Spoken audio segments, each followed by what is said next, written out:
Goeiemôre my boetie en sissa, wees gegroet in die wonderlike naam van Jesus op hierdie geseënde Vrydagoggend en baie dankie vir die voorreg wat ek het om vir elkeen te kan bid vanoggend. Aan God alle eer, lof en heerlikheid dat ek gespaar is om vir julle te kan bid, saam met julle te kan bid. Is nie net ek wat alleen bid nie.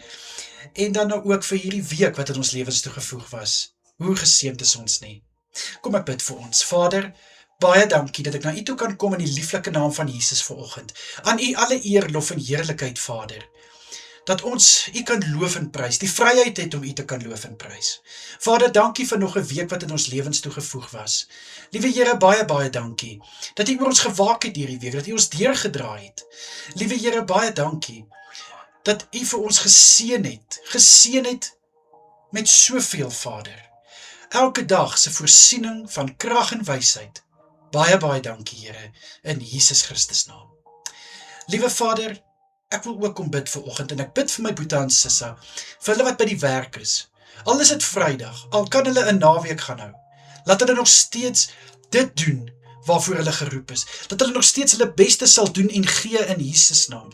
Ek bid vir 'n suksesvolle dag in hulle lewens. Ek bid vir wysheid en vir kennis om hulle werk te kan doen tot die beste van hulle vermoë in Jesus Christus naam.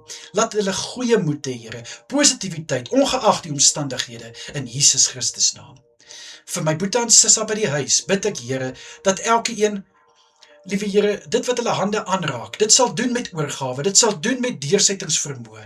Ek bid dat hulle 'n verskil sal kan maak in mense se lewens rondom hulle, en ook so in hulle self vreugde en vrede te bring. Ek bid in Jesus naam dat hulle geseën sal wees daar waar hulle by die huisdoenig is. Liewe Here, vir elkeen wat nou gaan slaap of wat reeds slaap na laasnag se werk, bid ek, Here, dat hulle goeie rus sal inkry. Mag hulle goed uitrus, verfris en versterk wees vir die volgende skof wat voorlê in Jesus naam. Vader, ek sê ook vir u baie dankie vir gebede wat u verhoor. Baie dankie, Here, dat u nooit te ver is of nooit te besig is om na u kinders te luister nie. Baie dankie, Here. En Vader, ek wil graag my gebed afsluit deur om te bid vir Elyn. Liewe Here, waar sy fase 4 het van kanker. Here, daar is soveel getuienisse van hoe kanker nie kan staan teen die mag en die krag van Jesus nie. En ek spreek vanoggend hierdie kanker aan en ek beveel om te los in die naam van Jesus. Laat gaan in die naam van Jesus. Ek spreek lewe oor Elyn.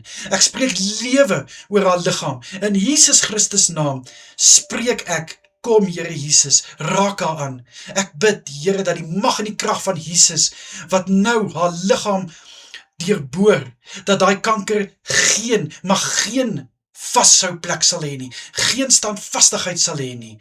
Ek bid vir kanker om terug te val in die naam van Jesus. Laat daar op kanker getrap word, soos op skorpioene en slange in Jesus naam. Ek bid, Here, gee vir haar moed om te beklei teen hierdie aanslag. Gee vir haar positiwiteit om nog steeds te sê, maak nie saak wat gebeur nie, saam met my God loop ek 'n bende storm en spring ek oor 'n muur in Jesus naam. Ek spreek in die naam van Jesus genesing, asseblief, Here. In Jesus se kosbare naam. Vader, beskerm asseblief my boetie en sissa vandag en ek bid dat u elkeen sal veilig hou waar hulle self bevind. In die kosbare naam van Jesus is dit my gebed. Amen en amen. My boetie en sissa, julle moet 'n wonderlike dag verder hê. Kyk asseblief mooi na julle self en natuurlik as dit die Here se wil is, bid ek vanaand weer vir julle. Tot dan. Mooi bly almal. Totsiens.